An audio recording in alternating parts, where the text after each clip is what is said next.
Guidance for a quick setup of the SaeboGlove and putting on independently. Got the SaeboGlove with plastic wrist splint, a material liner and our box of tensioners. Putting the SaeboGlove on, we want to put our fingers into the material first and then wrap the wrist splint around. So these fingers need to line up with its correspondent material liner. You can either pull in individually, you can get hold of the wrist splint firmly and pull up to push the fingers in, and get hold of these little tensioner clips to again pull that material up so that we try and get it as close to the web space as we can. For the thumb, it's important that the light blue colour on the material liner is down the side of the thumb, so just twist the material slightly before putting the thumb in, and then when you push that thumb in, the clip will be on the top of the thumb and will pull the thumb into better position. Then got a hand strap. This is adjustable with a velcro for length to make it shorter or longer. That wants to pull underneath very firmly and clip to the attachment on the plastic wrist splint. Same for the forearm. Got an adjustable strap that can be velcroed shorter or longer. That wants to pull really tightly and attach to the clip on the wrist splint. That's the SaeboGlove on. Then got the tensioners in this box with a corresponding sizing guide underneath, depending on whether you're small, medium, large.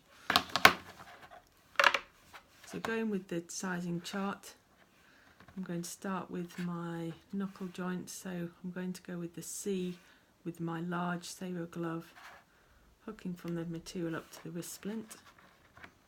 The suggested sizing for this joint is a B or a C, so if I needed more assistance I would choose a shorter B tensioner.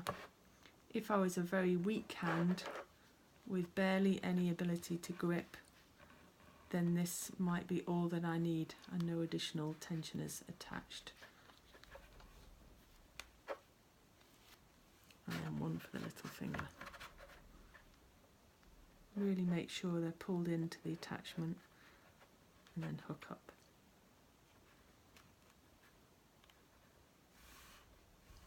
If I need more assistance to open my hand, I can then add another row of tensioners.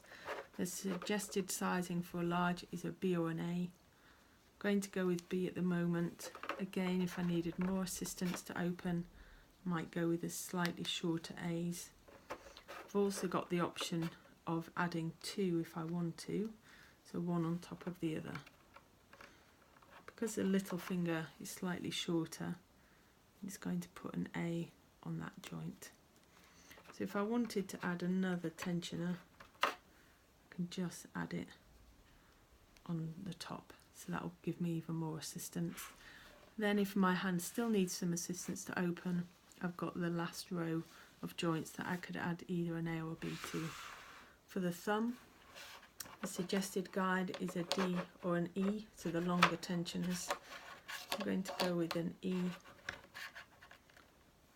just clipping it in. And then to get a nice thumb position, I'm going to put it in a triangle shape. If I needed more assistance, I could add another one on top. Then got a slightly shorter, either B or a C for this joint here if I need it, which I may not, depends how much assistance you need to open your hand. That's the standard setup for the SaeboGlove.